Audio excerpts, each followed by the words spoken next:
Welcome, everybody, to the RDL show. We are back. It's been a bit, all right, traveling last week, speaking for the first time since the pandemic started. Boy, I didn't realize how much I missed it.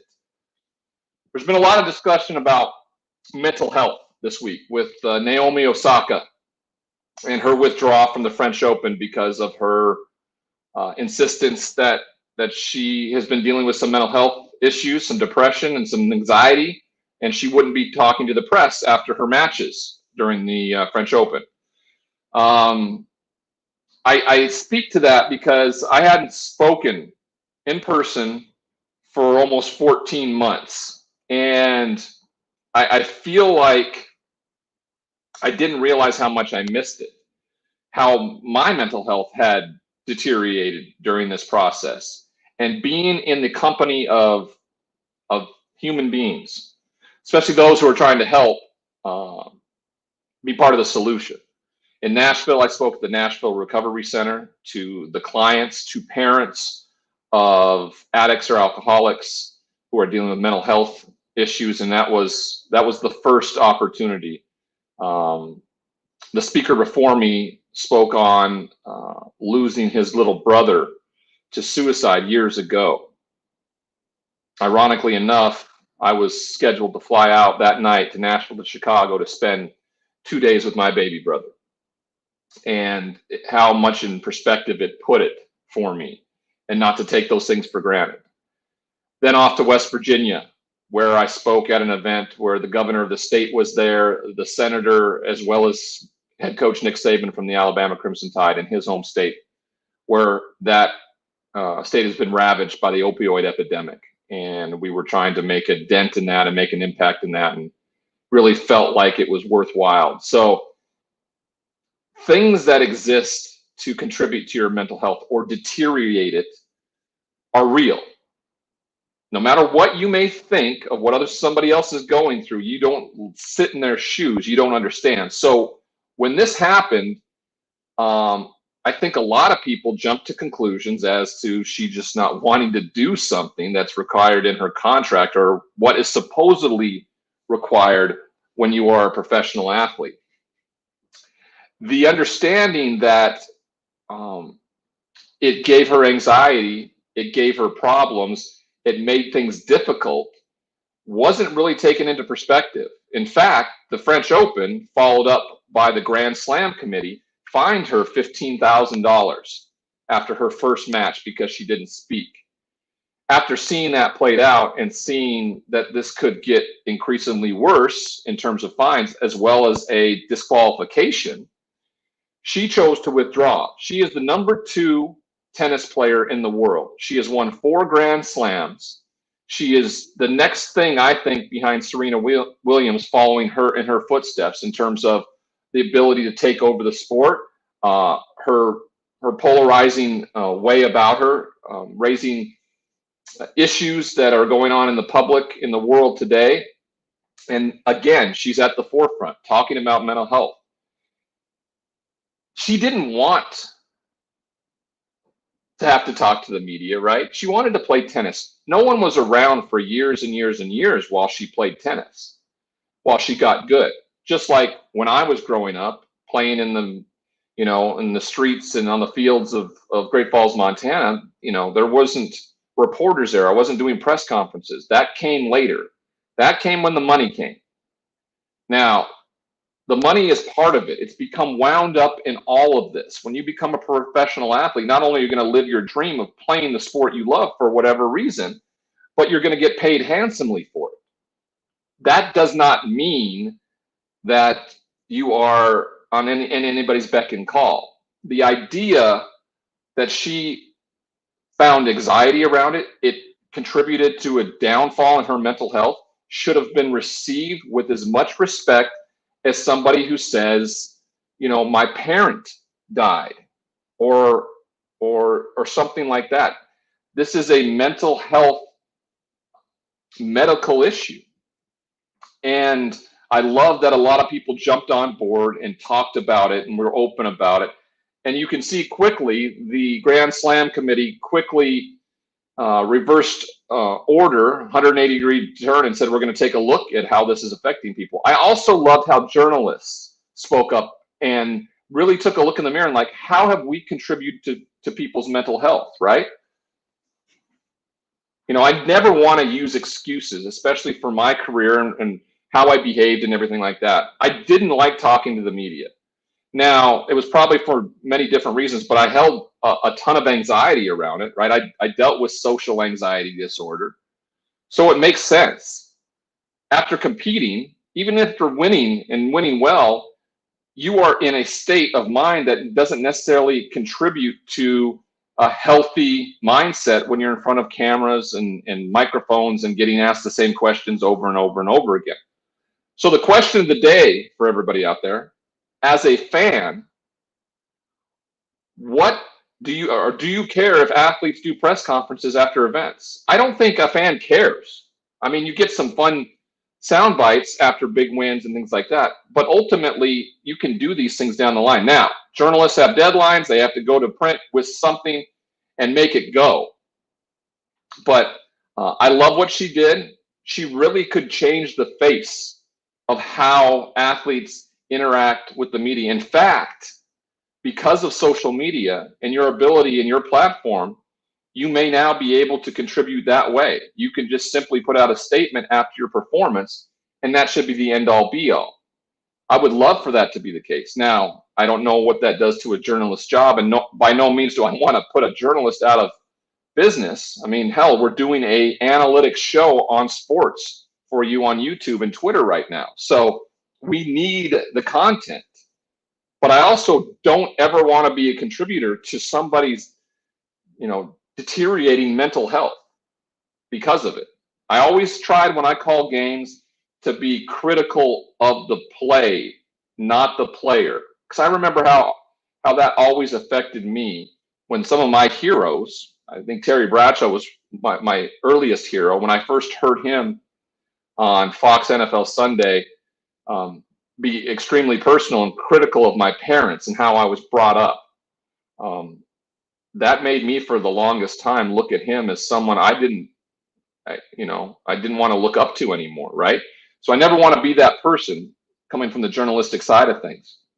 But if you were a player out there, and to make things just even worse for the French Open, right?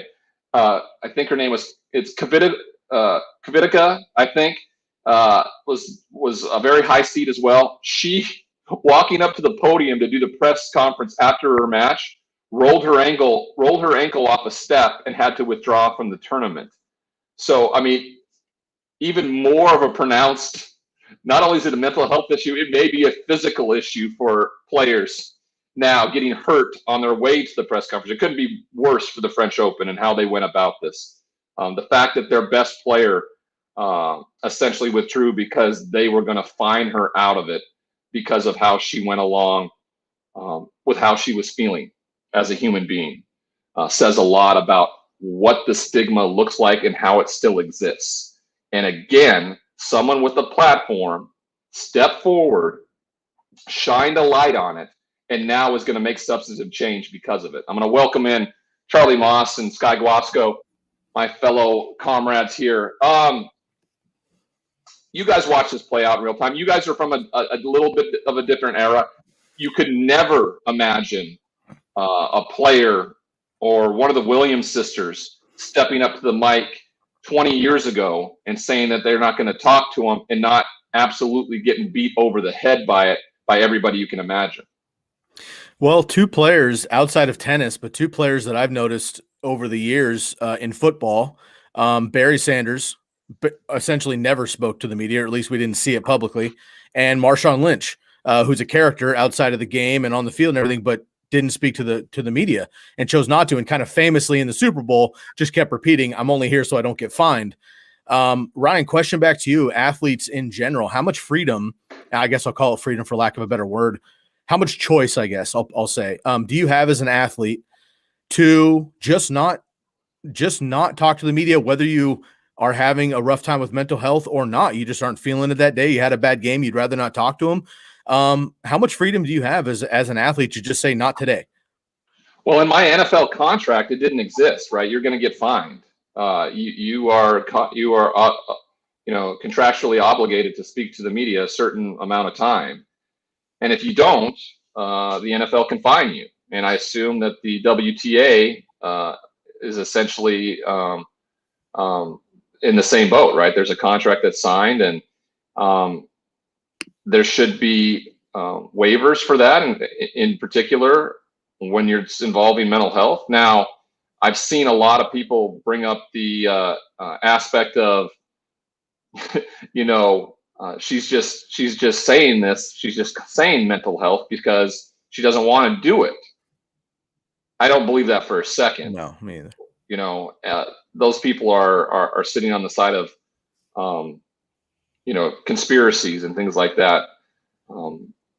When somebody gets to this level of a profession and this elite level, they want to continue to do what they've always done, and that's just play the sport and hopefully have the best mental health around it and enjoy every minute of getting to experience this thing. There's a ton of time. I mean, I look back on my NFL career and I don't see much of an enjoyable experience ever. Now, that's partially because of how I behaved and everything like that, of course.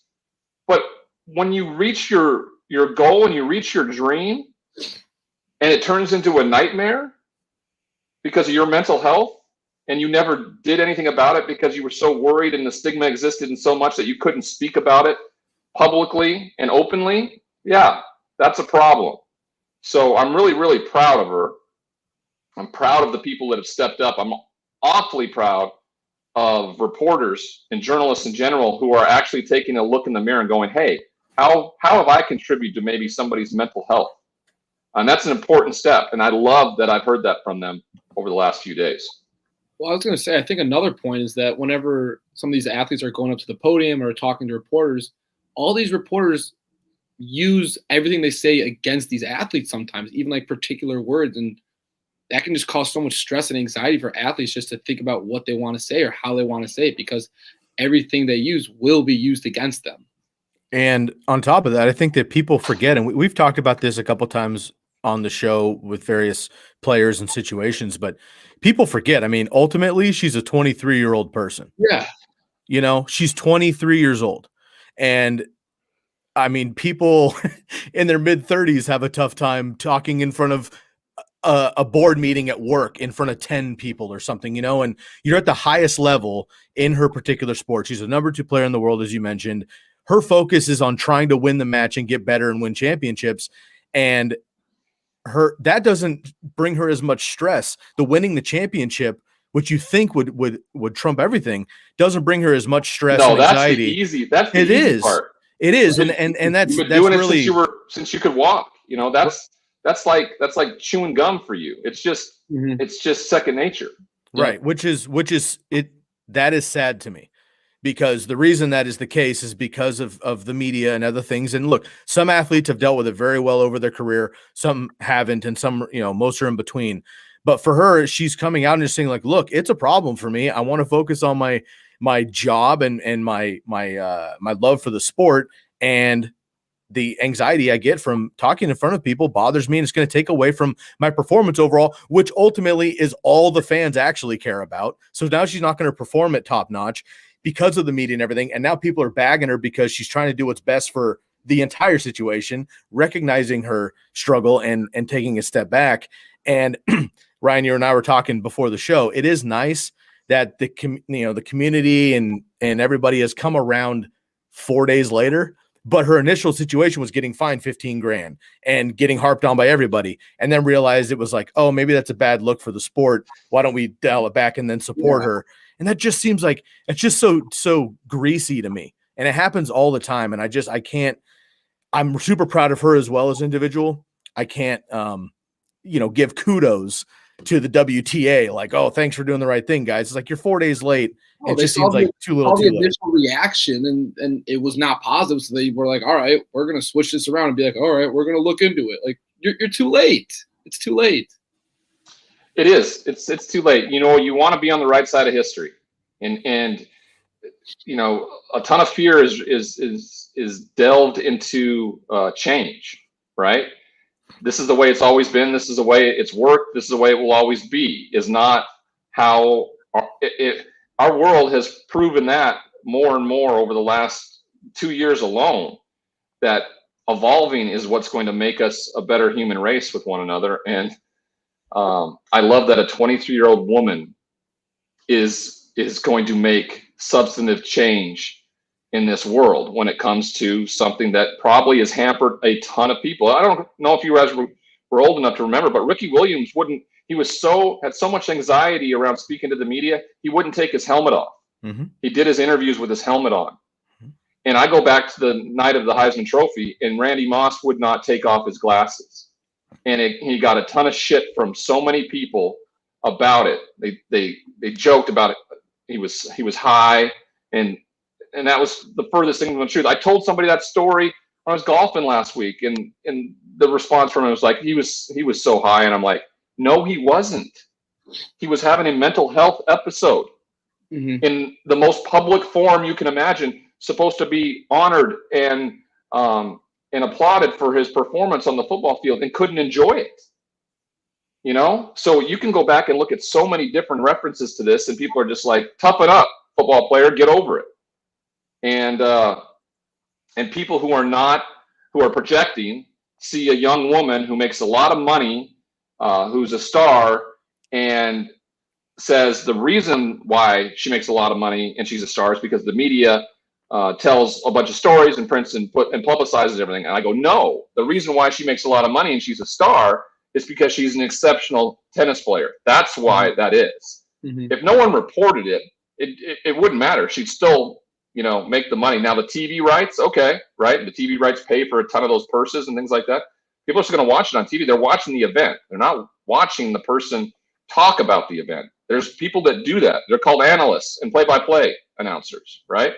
That's where it goes. So we can talk about this the whole show because I think it's a really important one. Mm-hmm. Here's the question of the day. You can answer it. We'll talk a little bit more about it at the end. As a fan, do you even care if athletes do press conferences after events? All right.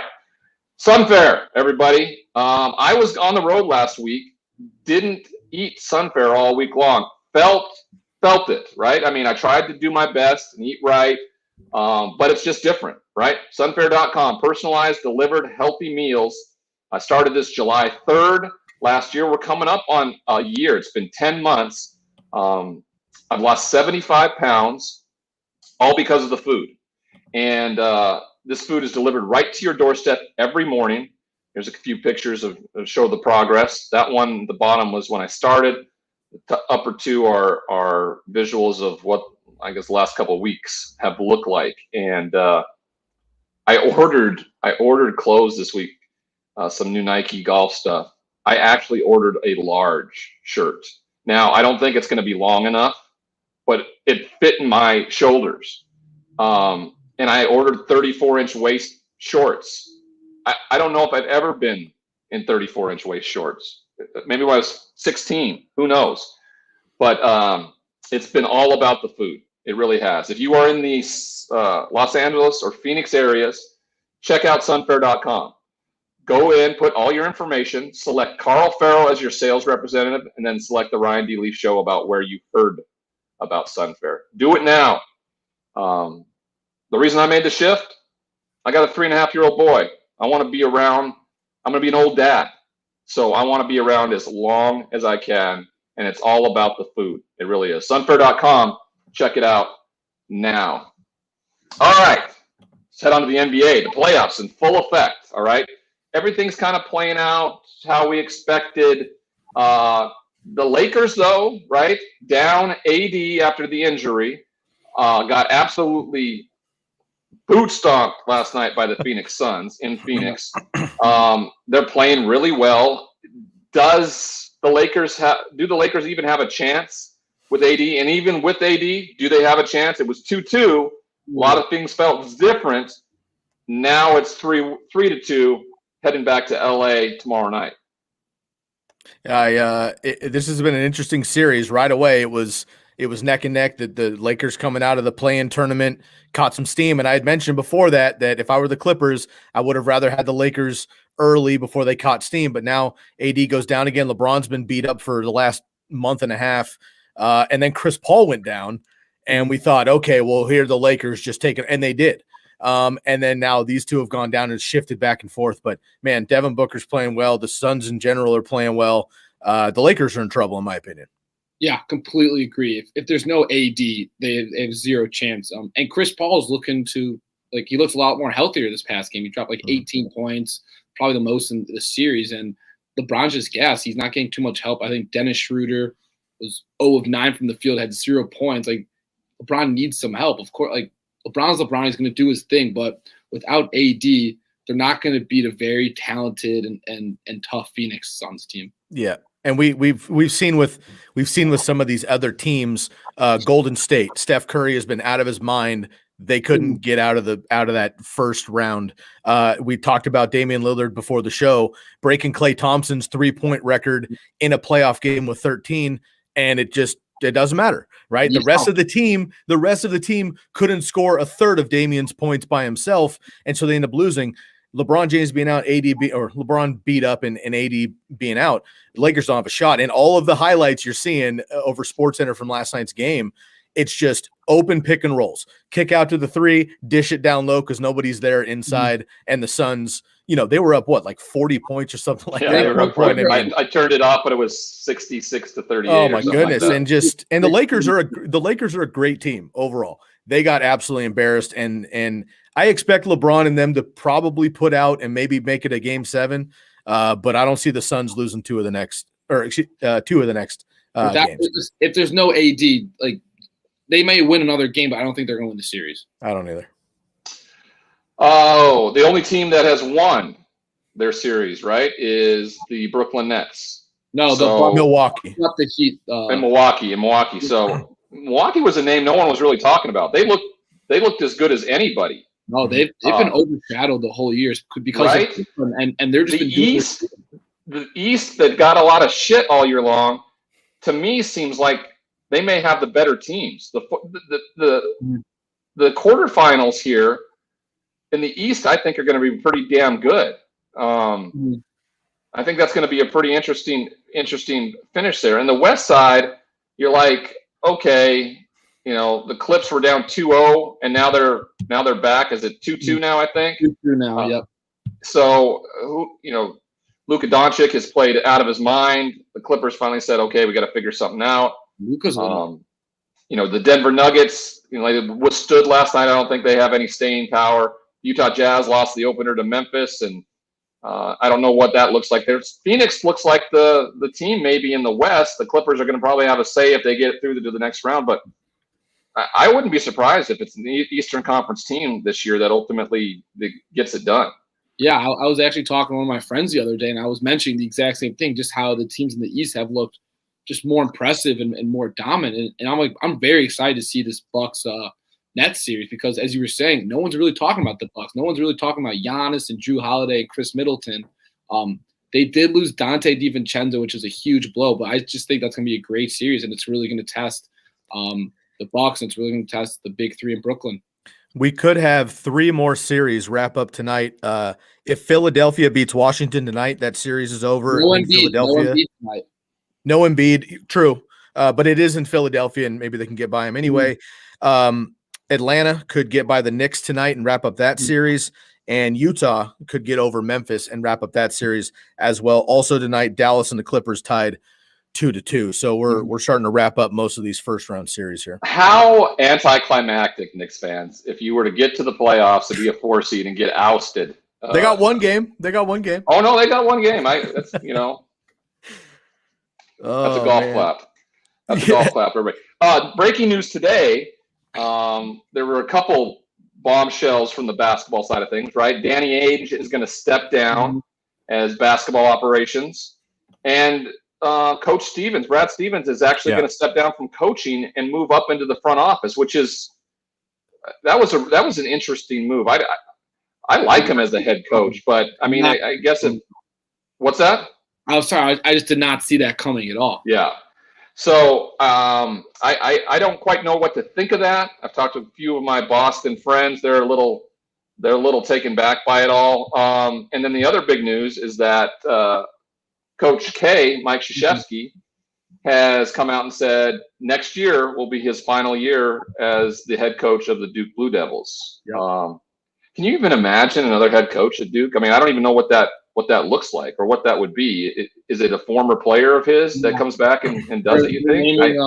They're naming John Shire associate head coach, and he's going to be the coach in waiting after Coach K's gone. Well, 75 years old. Crazy. Yeah. He's made the Final Four in 25% of his seasons.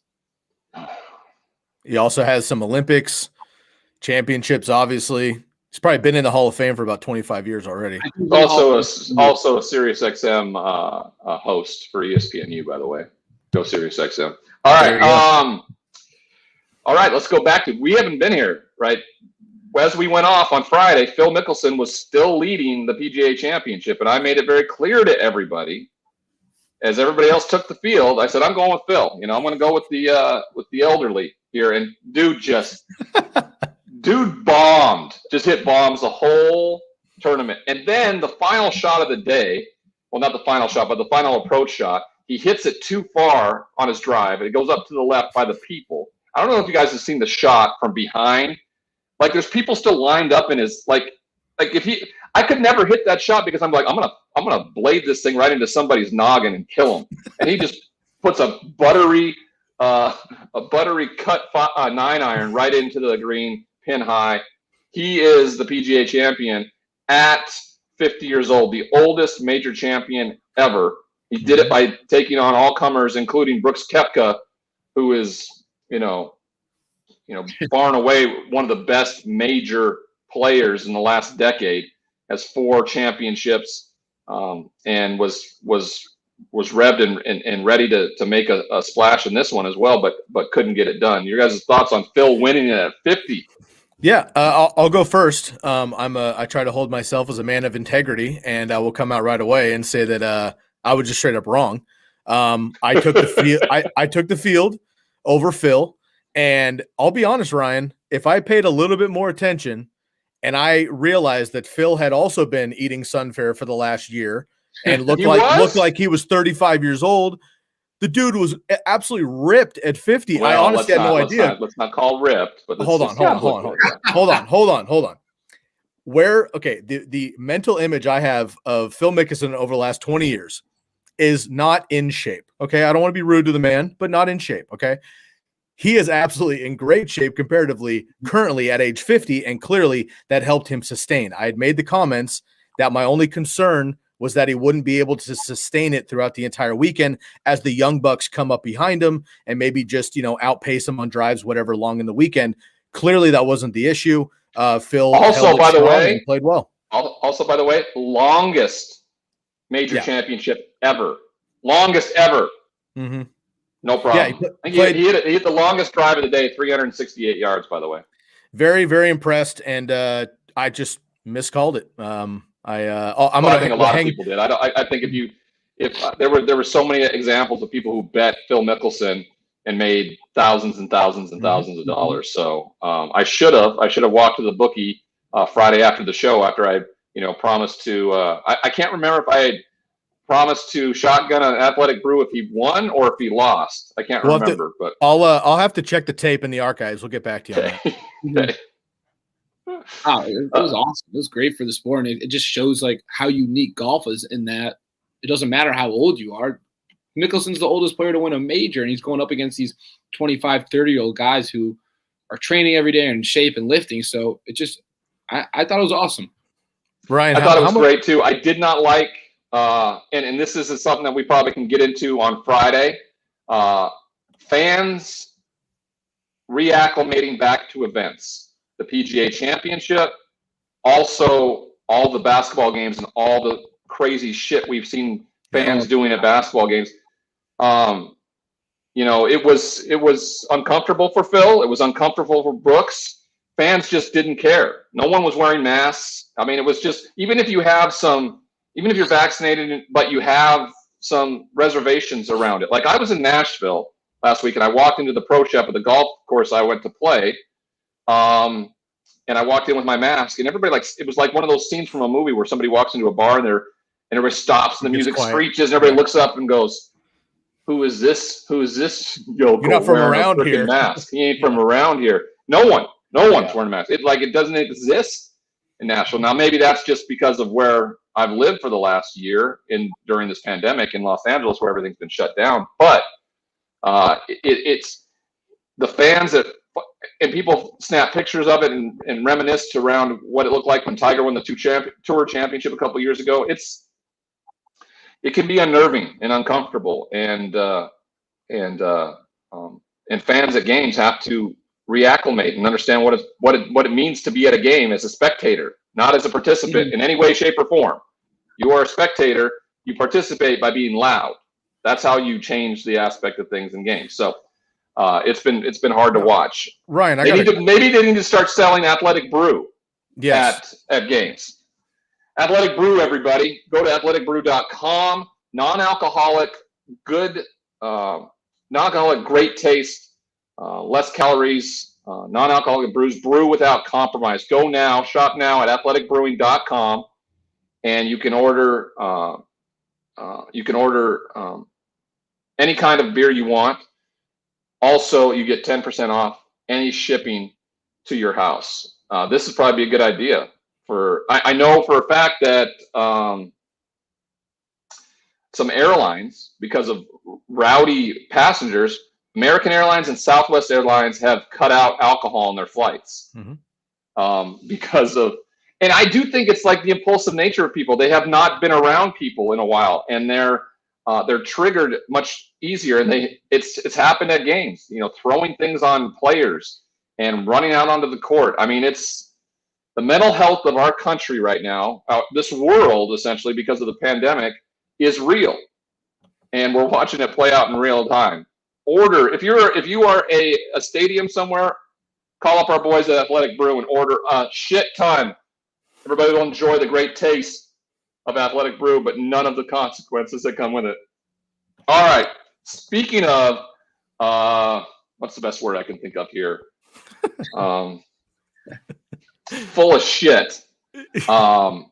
The Bryson DeChambeau and Brooks Koepka little love affair, okay? People have loved it, and don't get me wrong, it makes for good fodder, all right? But Bryson DeChambeau is a bit of a, he's comes from a science background. He looks at things analytically. He's a bit of a nerd, and I also think there's some, there's a social uncomfortability with him. And for whatever reason, Brooks Koepka has made it his mission to bully this guy. And that's exactly what this is. Brooks Koepka, who is a Florida State Seminole, who grew up his whole life in the entitlement and elitism of country clubs playing golf, is acting tough. And he's always acted tough. Like, if Brooks Koepka ever got into a fight with anybody, he'd get his living ass kicked. All right. He's never been in anything like that. He's just talking a bunch of shit. And I don't understand. He looks like a prick in all this, is what he looks like. He doesn't look like it makes for good fodder for stories that are written. But I don't see how Brooks Koepka walks away from all this stuff and goes, and people think like, damn, Brooks Koepka is a stud. I love that guy.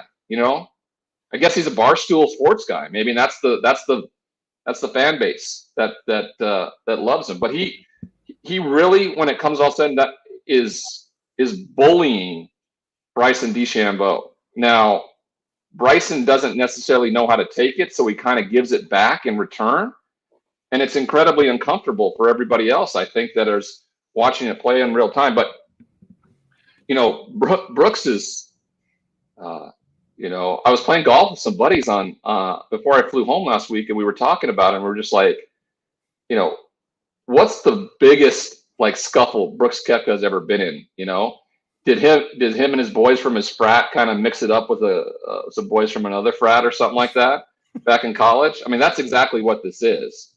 He's not a tough guy.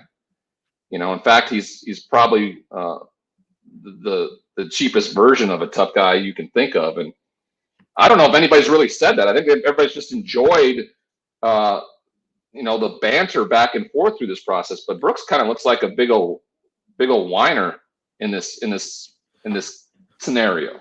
It's a strange situation to follow, because on ESPN and all the headlines, they keep saying, this spat or this feud or whatever. It's like, that's a stretch. First of all, it's not a feud if it's one way. And this seems to me like it's a one-way thing.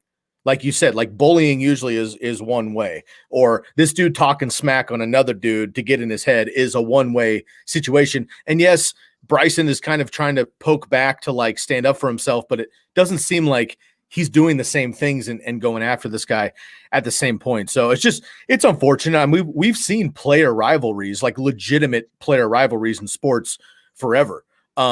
There's generally, though, an underlying amount of respect in that. Like the competitor in each of these guys wants to be the best. That's why they go at it. And that's why it's nasty when they're on the court, the floor, the grass, whatever.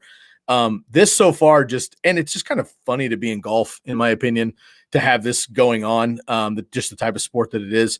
But I mean, again, I have no interest personally in following this. I don't see it happening. I mean, the only thing I can think of is that Koepka is intimidated by DeChambeau, and that's it. He feels like he is somehow, potentially going to be taken over here, and he's trying to get in his head before it happens. Otherwise, he seems to hold the I don't cards.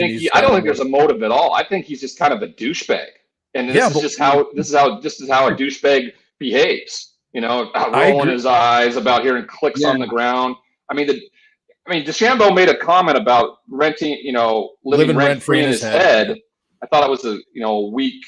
I think it was unoriginal, but it sounds like there's some truth in that, because the guy walked along in his spikes behind him in an interview, and it made him have a reaction, like a visceral reaction. Like, I mean, I just also think it's childish too, because all the feud, the whole feud or whatever is happening, it's all on Twitter. Like, they're not saying anything face to face either. It's like you're not going up against each other. They've had the interactions in person on the course. Like DeChambeau came and said something to his caddy, and then when your boss gets here, tell him that you can talk to me in my face. So they, I would liken this to a couple marshmallows banging into each other, if ever a confrontation happened. Just a soft, smushy. It's like a basketball fight when a guy jumps up and they push they're face to face, but everybody gets in front of them. This is essentially that, except it's worse, because it's kind of two white elitist guys that grew up in country clubs going to go, we're gonna get it on. Yeah. What they should do is we're watching influencers and Instagram and influencers go and fight people for millions and millions and billions of dollars on pay-per-view. DeChambeau and Brooks should just get it over with. Let's go have a exhibition boxing match. They would make money. My dad would fully make money. A lot of it too. My dad used to always tell me when we were kids, growing up in the 60s, 70s, that when they had fights, the PE teacher would often give them boxing gloves, and then they would fight it out in the gym and legitimate, do it, supervised. And you can't kick him while he's down and stuff, but you box it out for 30 seconds. The dude falls over, you call it good. And, you hug it out at football practice later that day. And it's like deals with concussion symptoms the rest of his life. Of course. This situation though it is so silly. It feels like a middle school banter situation that's not going to go anywhere. And just the spirit of what the sport of golf is, like in football or basketball, like hockey, physical sports, you can literally get after somebody at one way or another. And it just isn't happening in golf. So I'm wondering if Koepka is actually putting himself at a disadvantage long-term because of this whole living in his head thing. DeChambeau clearly is. Again, you go to the influence. I think it's just a bunch of nonsense and bullshit, and they just look like petty and petulant children. Petty. It's just petty. That's a great word to describe it. I played in the Genesis Pro-Am before the pandemic hit, and I got a chance to spend a little time on the range with Bryson. Very amicable young man. Talked to me for a little bit. Kind of, he's very analytical. It's a science to him and stuff like that. So everything he does, he's probably one of those guys that if if he didn't have to talk to the media, he wouldn't. He would just play golf and hit bombs and show these bonkers numbers on his, TrackMan. That's what he would do. He doesn't, he's not interested in what other people think of him. Clearly, the Brooks Koepka thing for me is just the more and more I hear him talk. He bitched and moaned a lot about, the people after the PGA Championship, and I kind of have his back on that one a little bit because, you can be overwhelmed and you have a bad knee and people bumping into you and things like that. So I would have hoped the PGA would have done a better job of keeping people back away from the players. But he also bitched a lot. I mean, seems like he whines a ton. And I think, he's had an incredible comeback and playing the way he has with his knee and the pain that's come with it. And I don't think people are willing to look at that now because of sometimes it's not what you say, it's how you say it. And that's very much the case when words come out of Brooks Koepka's mouth. At least it is for me. And I have a pretty good asshole radar because I was an asshole for so long. So if I close my eyes and go, that sounds like Ryan Leaf from 1998, I go, oh, Brooks is teetering on 1998 Leaf territory. That could be bad. So we'll see how that all plays out. But maybe what he needs to do is, to spice up his life instead of spicing up with Bryson is go get some bomb banana hot sauce, everybody. I'm so good at transitioning today. I think it's unbelievable. Bomb banana hot sauce, everybody. All right. Hot sauce company founded in early 2020 by 4 friends at the University of Michigan. I love it. I had some on my eggs this morning. Special about it is that it's made from bananas. It's banana based, not to be confused with banana flavored. That's a big part of it. 2 different kind of bottles. You see the white, which is a little more mild, and the red, the mooey, which is a little more spicy. Go to seekthespice.com. That's seekthespice.com. All one word. And today you can receive 10% off your first order by using the promo code LEAF. That's LEAF, like on a tree.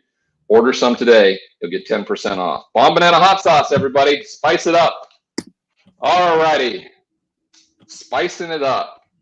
Well, the NFL for the first time seemingly feels like it kind of hit a lull. The draft happened. There was some releases. The cap number was set. The schedule was released. But the biggest story that still remains, and it happened the Thursday morning of draft night, the Aaron Rodgers spectacle. We've talked about how we haven't heard too much of him. We talked how he was going to go on Kenny Mayne's last SportsCenter show, and he did. And Kenny did ask him a few questions, and he talked about values. Loves the team, loves his teammates, loves the town, the fans, the city, everything like that. And the coach, the only guy left off that was Ryan Gutekunst, who is the general manager, who did not involve him in the discussion around Jordan Love, not even gave him a call. Hasn't really filled him up with a lot of love in terms of players he felt can help contribute. And I think he didn't flat out say he doesn't want to be there. He just says, I don't know if this is reconcilable because of the values of myself and some people there with the Packers. Now, I was 50-50 for a long time, just sporting on when I was going to finally hear something concrete. I've shifted more and more towards the side of you're going to see Aaron Rodgers in a Green Bay Packers uniform next year. I'm with you. Just like when Seattle and the Russell Wilson stuff was going on, I was almost 100% behind the idea that Russell was going to end up in Seattle. There's no way it could change. The Packers aren't going to trade him. They've said that publicly. The only way they move up that spot is if Aaron truthfully chooses to retire. And when that happens, what that looks like, what it does, there is one point to be made here, and I think I've made it a little bit in terms of at some point his teammates are going to look at him and go, hey, you just walked away from $500,000 to spend time with your girlfriend or your fiance in Hawaii, and there are guys on this team who are making less than that in a season and have a chance at a championship. And you want to walk away from that because you don't feel like they've shown you the love enough. You've made more money than anybody on that roster. You've won 3 MVPs. You've done the work, all this stuff. At some point, this is going to flip on Aaron Rodgers, and he's going to look more and more like a petulant child than a guy that should be given some leeway and end up. I just think that the Tom Brady scenario last year made some guys feel like, hey, I can maybe find the place that actually gets it done, who loves me, who lets me say what I want to say, and they listen to me and do what I want to do. Unfortunately, there's a reason why somebody has 7 championships, and his name is Tom Brady, okay? Aaron Rodgers is as close as you're going to get, but the guy's played in 5 NFC championships. He's been to a Super Bowl once. At some point, you got to talk about, hey, why hasn't he got it done? Last year, if I'm him and the game's on the line there, I look over at Matt LaFleur and I say, keep that fucking kicker on the sideline. If we're going to lose, we're going to lose because the ball's in my hand. Yeah.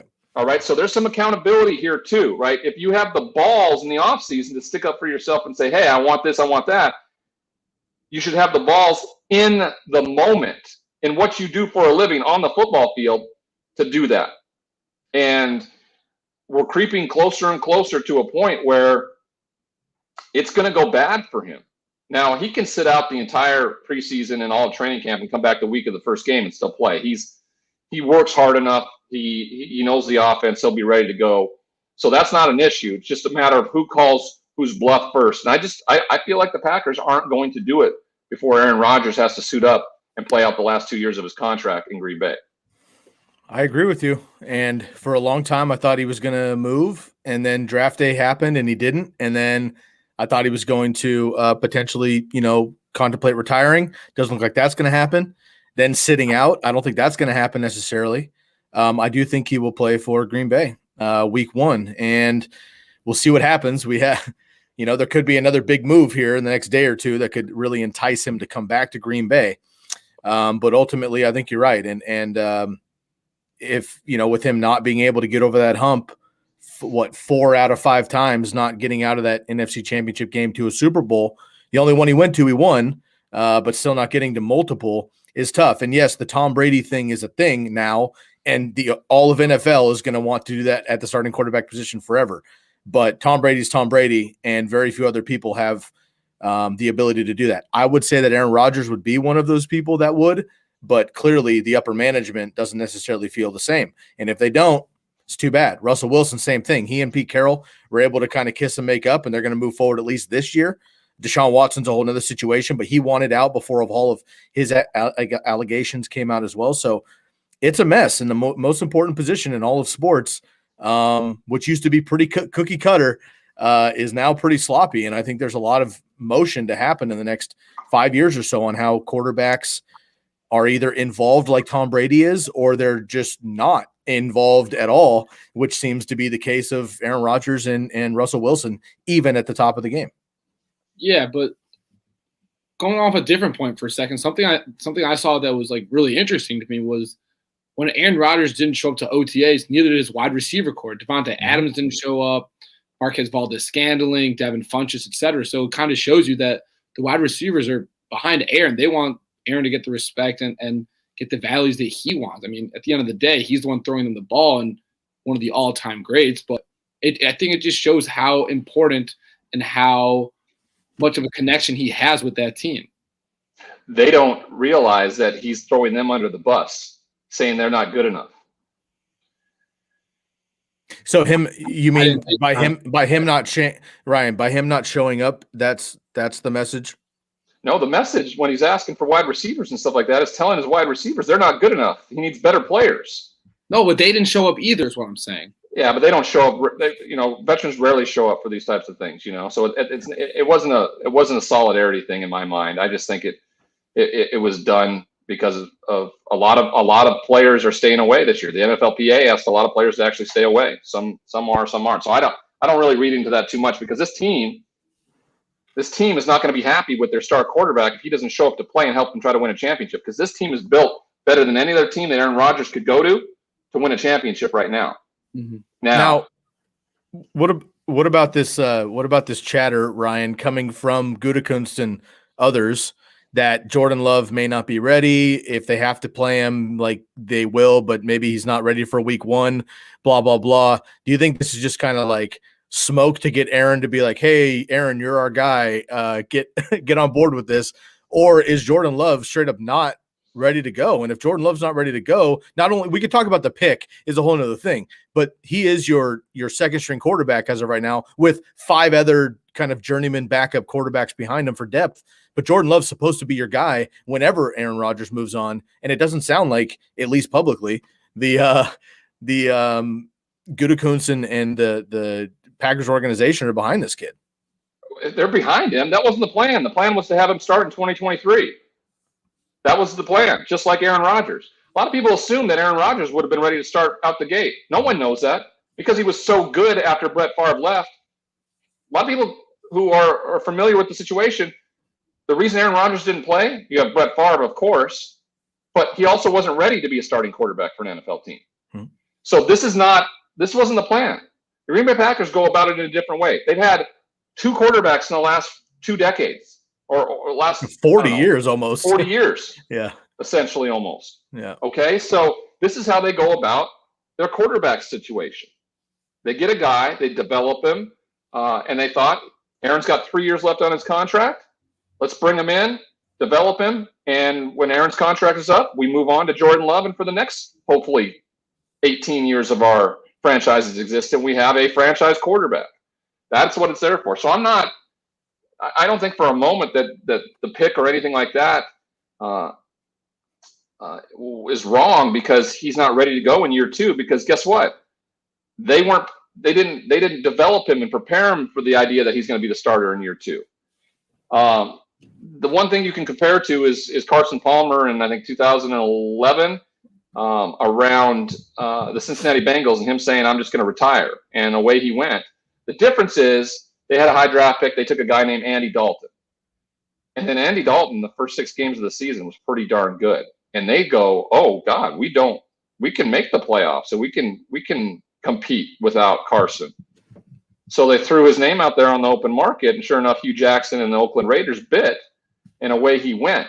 So if Jordan Love gets in early in the season and he has some success, then Gutekunst and that organization can go, okay, let's go get a bunch of stuff to help Jordan Love with some assets with what we get from Aaron Rodgers. So we'll see how it all plays out. I expect him to be in a Green Bay Packers uniform on the first Sunday of the season.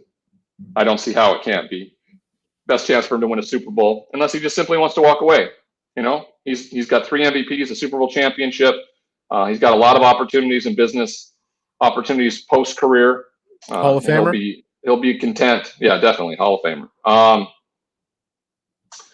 right, moving on to a little more news around the NFL. The Julio Jones mess, right?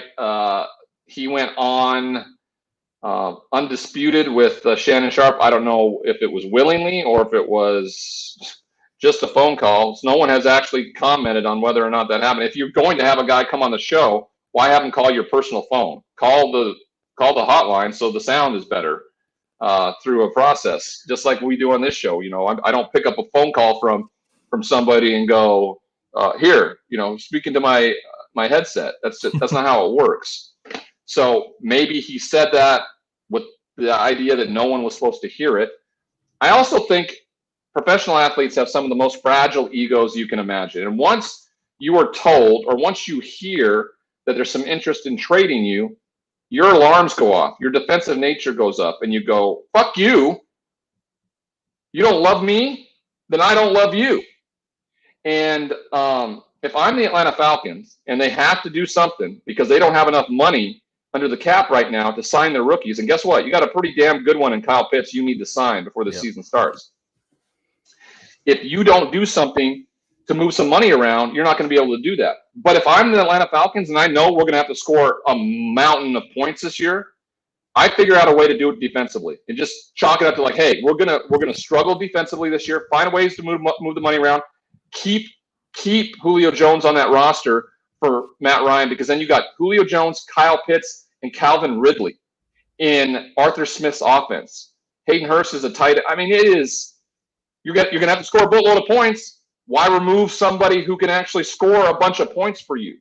So if I'm the new general manager there in Atlanta and I'm conversing with Arthur Smith and you guys are deciding on a plan, and you're like, hopefully the defensive players we took in the draft and got in free agency can get it done, or at least get it done enough to get some stops. But this offense has to be a juggernaut, and it's only a better juggernaut if Julio Jones is on the roster. If not, they're going to be, they're still going to be good on offense, but they could be mediocre and down the line and just get, they're going to have to score a ton of points. Bottom line. And you take a piece of it that can score a bunch of points for you. I think if I'm Atlanta, I'm keeping him there. Yeah, I agree. It's going to be tough though. They haven't had a defense in the last 3 seasons. And actually on paper, preseason each year, it looks good. Like the players they have on that team on paper look fine. Raheem Morris did a great job coming in the second half of last year, completely turned that team around when Dan Quinn got ousted. But he's gone now. However, they've come in hurt each year like the Chargers have, and that's just demolished them. And now it's been run and gun with Matt Ryan and Julio and Calvin Ridley for years, and they haven't been able to win games, unfortunately. Because it's after June 1st, this is a big deal in the NFL. June 1st, now they're able to split his contract. So the team scooping him up only needs to pay $7.75 million instead of like a 22 or whatever. So that's going to help a lot. Well, ultimately, they take this year 7 and 7. They still have to take on the rest of the contract. It's still right. Next year's 15, but not 22 right off the bat. Yeah. So that's helpful. And I think it's a long shot, but they could potentially look at maybe Green Bay looks there. The Buffalo Bills, who nobody's been talking. I mean, every team has been in this Julio saga for the last 5 days, but the Buffalo Bills just kind of quietly renegotiated Stephon Diggs' contract to move some money around too. They don't have a solid number 2, in my opinion, and they are an immediate contender, basically with only the Chiefs in the way, in my opinion, in the AFC. So that could be interesting as well. But Julio Jones is going to make any team better. And yes, he's on the wrong side of 30 as far as the NFL is concerned, but he's still an incredible player, absolutely top-notch, top 5 player when he's healthy last year, even though he was banged up. It's going to be interesting to see where he lands, and that team immediately gets propelled. We'll see. I think it's the best thing for Atlanta to find a way to keep them so they can score points, because they're going to need to score a ton this year. So do I. All right, fellas, welcome back. Good show. We'll be back on Friday, same time, same channel, talking sports. We'll have a lot of NBA talk there. Hopefully we'll have a better idea around some of this NFL conversation. You guys have a wonderful Wednesday and Thursday. We'll see you on Friday from Sky Glasgow. That's terrible. I got to get better at that. And Charlie Moss and our boy Jonathan Rifkin, home on the couch. We'll see you guys on Friday.